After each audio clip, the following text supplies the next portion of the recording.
बिस्मिल्लाहिर्रहमानिर्रहीम। Welcome to my YouTube channel. आज हम male reproductive system of rabbit को डिस्कस करने जा रहे हैं। इससे पहले के तमाम लेक्चर्स मेरे यूट्यूब चैनल पे अवेलेबल हैं। हो सकता है आपके आने तक पहुंचने तक पिछले लेक्चर्स भी अवेलेबल हो। ओके, तो सिंध और पंजाब और फेडरल और केपीके और डिसीजन मैटर सबके लिए जनरल जो नॉलेज है वो एक ही है। तो सारे मतलब जितने भी स्टूडेंट्स हैं मुझे इधर ही चाहिए। अब नेक्स्ट चीज़ ये है कि आपको असाइनमेंट चाहिए या सर बेस्ड क्वेश्चंस चाहिए, तब आप कमेंट सेक्शन में कमेंट करें या इंस्टाग्राम पे भी आप मुझे टेक्स्ट कर सकते हैं। तो नेक्स्ट क्या चीज़ है कि आज हम अपने टॉपिक को डिस्कस करने जा रहे हैं जिसमें हम मेल रिप्रोडक्टिव सिस्टम को पढ़ेंगे कि mail reproductive system of rabbit कौन कौन से आर्गन्स पर मुश्तमिल होता है और उन आर्गन्स के साथ कौन कौन से एसेसरी ग्लैंड्स मौजूद होती हैं जो कि उस स्पर्म की प्रोडक्शन के दौरान हेल्पफुल होते हैं। ओके, अब ये अगर मैं बात करूं कि मेल रिप्रोडक्टिव सिस्टम की, तो उसमें पेयर ऑफ टेस्टिस होता है। पेयर ऑफ टेस्टिस के अलावा क्या होता है कि स्पर्म डक्ट मौजूद होता है, यूरिथ्रा मौजूद होता है और एसेसरी ग्लैंड्स होती हैं जो कि क्या होता है कि स्पर्म की मतलब ये कि न्यूरिशमेंट में स्पर्म्स की मतलब ट्रांसपोर्टेशन में इन्वॉल्व होती हैं। ओके, अब इसमें से फर्स्ट जो हम डिस्कस करने जा रहे हैं कि टेस्टिस। ठीक है, देखो जो टेस्टिस होती हैं वो पिंक ओवल बॉडीज होती हैं जो कि हमारे बॉडी के नीचे की तरफ मौजूद होती हैं। ठीक है, अब उसके बाद नेक्स्ट क्या चीज़ है कि they are present inside the scrotal bag. देखो ये स्क्रोटम है, इस स्क्रोटम बैग के अंदर क्या मौजूद होती हैं, टेस्टिस मौजूद होती हैं और ये क्या है, पिंक ओवल बॉडीज हैं। ओके, जो बॉडी से मतलब बिलो हैंगिंग है। ओके, अब नेक्स्ट क्या चीज़ है कि internally testis are divided into highly coiled tubules called seminiferous tubules. Actually अगर मैं बात करूं कि जो टेस्टिस है वो डिवाइडेड होता है लोब्यूल्स में। अब वो लोब्यूल्स फर्दर कॉइल्ड होती हैं और कॉइल्ड होके क्या बना देती हैं, सेमिनिफरस ट्यूब्यूल्स बना देती हैं। मैंने क्या कहा कि जो टेस्टिस हैं उनके अंदर डिवीजन होती है। ठीक है, मतलब उनके अंदर सेल्स मौजूद होते हैं, मतलब डिवाइड होती हैं, उनको हम नाम देते हैं लोब्यूल्स का नाम देते हैं। अब वही लोब्यूल्स एक्चुअली छोटे छोटे फर्दर क्वाइल्ड स्ट्रक्चर्स पर मुश्तमिल होते हैं। उस चीज़ को हम किसका नाम देते हैं, सेमिनिफरस ट्यूब्यूल्स का नाम देते हैं। अब यही सेमिनिफरस ट्यूब्यूल्स में एक्चुअली क्या प्रोड्यूस होती हैं, स्पर्म्स प्रोड्यूस होती हैं। ठीक है, कि फॉर एग्जांपल अगर मैं बात करूं कि इस टेस्टिस के अंदर ऐसे मौजूद होती हैं छोटी छोटी ट्यूब्यूल्स। अब उन ट्यूब्यूल्स के अंदर क्या प्रोड्यूस होता है, स्पर्म प्रोड्यूस होता है। क्लियर कि यहाँ बहुत सारी छोटी छोटी ट्यूब्यूल्स हैं, उन ट्यूब्यूल्स की अंदर अंदर वाले साइड पे फॉर एग्जांपल ये कि ये उनकी इनर एपिथेलियल है। अब इन इनर एपिथेलियल के अंदर क्या प्रोड्यूस होती हैं, स्पर्म प्रोड्यूस होती हैं। ओके, बाकी मजीद डिटेल्स से आप लोग जो ना सेकेंड ईयर में जाके पढ़ोगे। ओके, नेक्स्ट क्या चीज़ है कि अब यही जो लाइनिंग्स हैं वो ऑफ कोर्स स्पर्म प्रोड्यूस करती हैं। फर्दर यही ट्यूब्यूल्स ज्वाइन होके क्या बना देती हैं, एपिडिडाइमस बना देती हैं।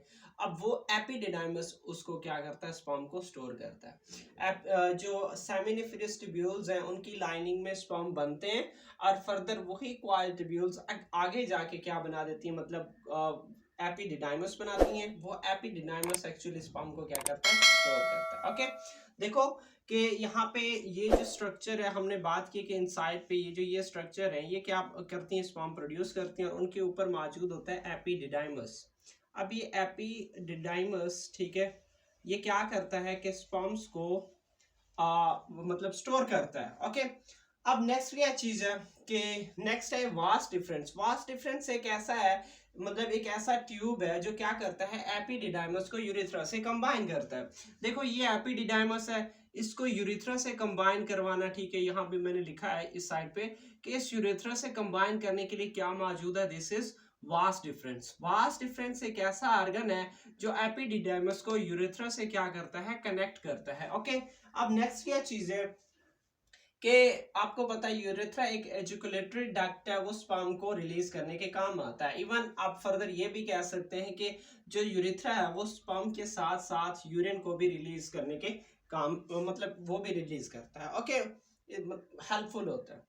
नेक्स्ट ये है कि जो प्रोस्टेट ग्लैंड है, प्रोस्टेट ग्लैंड मतलब अब देखो कि ये जो स्पर्म प्रोड्यूस होता है उसने रिलीज उसको रिलीज मतलब ड्यूरिंग स्पर्म रिलीज तब क्या होता है कि 3 ग्लैंड्स ऐसे होते हैं जो कि डिफरेंट किस्म के सेक्रीशन सेक्रेट करते हैं। ओके, अब उसमें फर्स्ट जो ग्लैंड है that is prostate gland. Prostate gland अब एक्चुअली जो फ्लूइड है स्पर्म्स के साथ, क्योंकि देखो जो स्पर्म है वाइट, जो भी है वाइट, ठीक है, तो वो उसे हम नाम देते हैं सीमन का। ठीक है, अब ये सीमन क्या करता है, is a material containing sperm. ठीक है, सीमन में मौजूद होते हैं ओरिजिनल स्पर्म्स। ठीक है, अब उन स्पर्म्स को एक्चुअली सिरोन मतलब साथ में सारा क्या मौजूद होता है, ऐसे वाटर मौजूद होता है और बीच में क्या होती है, स्पर्म्स होती हैं। ओके, तो अब अगर हम उस फ्लूइड की बात कर लें तो उस फ्लूइड में 90% मतलब उस सीमन में 90% फ्लूइड होता है, ऐसे 10% उसमें क्या मौजूद होती है, स्पर्म मौजूद होती हैं। देखो जो मतलब ये सीमन रिलीज होता है उसमें 90% फ्लूइड होता है, 10% क्या होती हैं, स्पर्म्स होती हैं। लेकिन ये भी देख लो कि अगर ए पर एजुकुलेशन कम से कम 2 to 3 मिलियन 200 to 300 मिलियन क्या होती हैं, स्पर्म्स रिलीज होती हैं। ओके, पर एजुकुलेशन के दौरान जो स्पर्म्स रिलीज होते हैं वो 2 to 300 मिलियन होते हैं। ठीक है, 200 to 300 मिलियन। ठीक है, ओके, अब नेक्स्ट क्या चीज है कि नेक्स्ट है seminal vesicle. Seminal vesicle actually क्या करता है, स्पर्म्स को न्यूट्रिएंट्स प्रोवाइड करता है। ओके, सेमिनल वेसिकल मतलब जो फ्लूइड रिलीज करता है उनका क्या काम है कि वो स्पर्म को न्यूट्रिशन प्रोवाइड करती है, न्यूट्रिएंट्स प्रोवाइड करती हैं।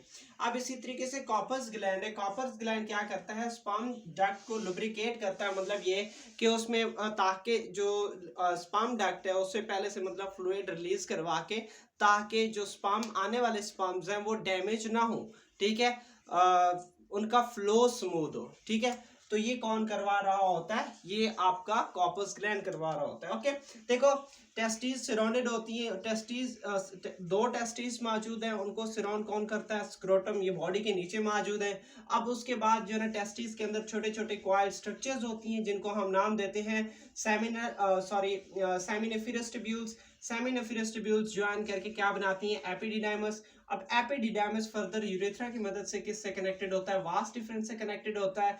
अब उसके बाद 3 ग्लैंड्स मौजूद होती है। फर्स्ट ग्लैंड्स जो है ना ये क्या है, सेमिनल वेसिकल है। सेमिनल वेसिकल का क्या काम है कि ये जो ना हमने पढ़ा था कि ये न्यूट्रिशन प्रोवाइड करता है। इसी तरीके से जो प्रोस्टेट ग्लैंड है, वो प्रोस्टेट ग्लैंड क्या करता है कि वो जो फ्लूइड है उसकी एसिडिटी को खत्म करता है। और थर्ड क्या है, कॉपर्स ग्लैंड है। और कॉपर्स ग्लैंड का क्या काम है कि ये क्या करता है कि जो फूड पार्टिकल है मतलब सॉरी जो स्पर्म है उस स्पर्म्स को क्या करता है कि मतलब उससे पहले जो है फ्लूइड रिलीज होता है, ताकि जो स्पर्म डक्ट है उसमें स्पर्म्स की फ्लो को क्या करे, स्मूथ करे। ओके, मतलब प्रॉपरली स्पर्म फ्लो करे और किसी किस्म की डैमेज ना हो। ओके, तो ये था हमारा आज का लेक्चर। इससे रिलेटेड कोई भी क्वेश्चन हो कमेंट सेक्शन में कमेंट करें। और उसके अलावा एक और चीज़ है कि जो टेस्टिस का जो टेम्परेचर होता है वो हमारे बॉडी टेम्परेचर से तकरीबन 2 से 2.5 डिग्री सेल्सियस क्या होता है, कम होता है कि 34 to 36 जो है तकरीबन हो सकता है अप्रॉक्सीमेटली इन टेस्टिस का टेम्परेचर। ओके, तो इंशाल्लाह मिलते हैं नेक्स्ट वीडियो में, तब तक इजाज़त चाहता हूँ। ओके, अल्लाह हाफिज़।